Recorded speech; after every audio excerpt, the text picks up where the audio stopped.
France finally says the quiet part out loud, which is that Haiti got hustled for its own freedom. On the 200-year mark of the dirty 1825 indemnity deal, President Emmanuel Macron admits that Paris slapped the newborn Black Republic with a ransom, which today would be worth billions, literally billions with a B, a bill Haiti kept paying until 1947. But peep the finesse here.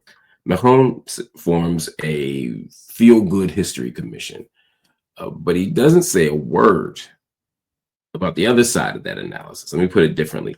It's one thing to acknowledge that you took people money. It's one thing to acknowledge the economic exploitation and the extraction. But what does it mean to do all that if you ain't gonna say a cotton-picking word, no pun intended, about cutting the reparations check? Haiti is bleeding right now. 85% of Port-au-Prince is overtaken by gangs, and I don't want to romanticize gangs, but also don't want to state, who and what gangs are in the context of Haiti, because they're more like a paramilitary force, so it's complicated. But the point is, Port-au-Prince is in crisis. Haiti is in crisis. And it's not because Haitians can't govern themselves. It's because of Western imperial intervention.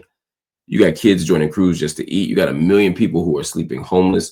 And while all of this is happening, Paris is barely taking accountability, slow walking accountability. Paris is reneging on any kind of democratic commitment or promise, any kind of morally upright position. And while Paris is doing that, Paris is also thriving, and Port-au-Prince is burning. And China says that the United States is in on it by engaging in what they call economic bullying and lax gun control policies. Gangs, again, are controlling 85% of the capital, and they're pushing into what were once safe zones like Delmas, Pétionville, even busting open prisons in Mirabelais, I believe it's, yeah. UN envoy Maria Isabel Salvador warns that it is a deliberate, coordinated war for territory.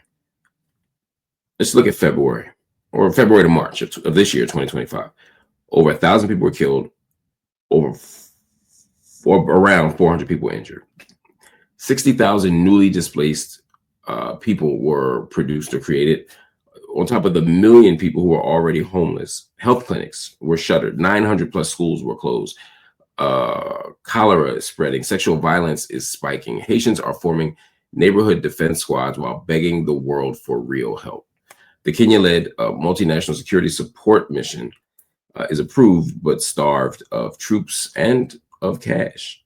Salvador's message to the UN Security Council, it was a blunt message, a necessarily blunt message. No support, no state. We're at the point of no return. No support, no state. We're at the point of no return. Now, I want to be clear about a couple of things here, because not all Haitians support the idea of UN intervention. They certainly don't support boots on the ground. Some people want the UN out, America out, France out. Others say, of course, America and France, we want you out, but we'll take some UN support as long as it's not troops and boots on the ground. There's different perspectives here, and I want to be very clear about what's going on in Haiti, because it's complicated. And Western media has framed a narrative that the problem is corrupt Haitians and violent gangs, and it's more complicated than that. But anyway, none of it matters if there's no reparations.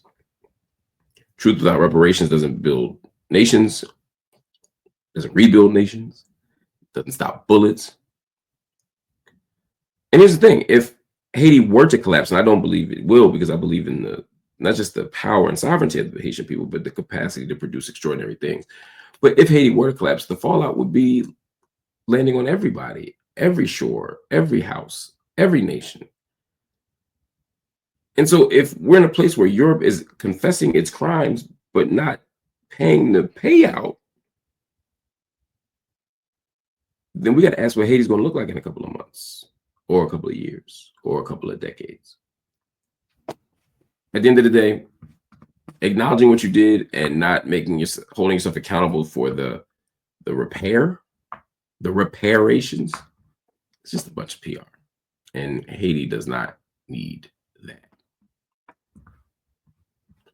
Whew. I'm so frustrated. So frustrated. Jeff Metcalf, by the way, writes in and says, I'm sorry, Ryan Bearden writes in and says, Jeff Metcalf rejected the use of his son's image and name at the Protect White Americans protest, hoping it's a moment to educate and organize. Good for him. Again, there are moments where parents have to intervene and just say no. There are moments where people have to intervene and say, look, your personal development, your growth, your freedom, your liberty, as the right likes to say, it needs to be challenged. Not saying people don't right to make their own choices, but it's okay to challenge people on the choices they're making. Pally at JNS, not the university, said, I think Haiti should become the 51st state of the United States. I hear you. The problem with that, the same argument we had when we talk about Puerto Rico, is that the Haitian people are a sovereign people. Bring them as a 51st state is a colonizing move. I know that's not your intention or your thought process on this. You want Haiti to get protection and safety. And there's a way that you could argue. One could argue that after economically exploiting Haiti, the United States owes a special debt to Haiti. I mean, France owes an even bigger one. But the best thing that the United States could do is to hold space, create space for the Haitian people to hold their own free and fair elections again, where they have the economic resources to build or rebuild the economy, and that they would have the proper diplomatic relationships with the United States and the rest of the Western world. That's what they can do. If they don't want to do that, they can stay out the way, yo. They can stay out the way. Kylie follows up and says, yes, I argue for their protection and sovereignty first and foremost. That's right. I know you did, girl.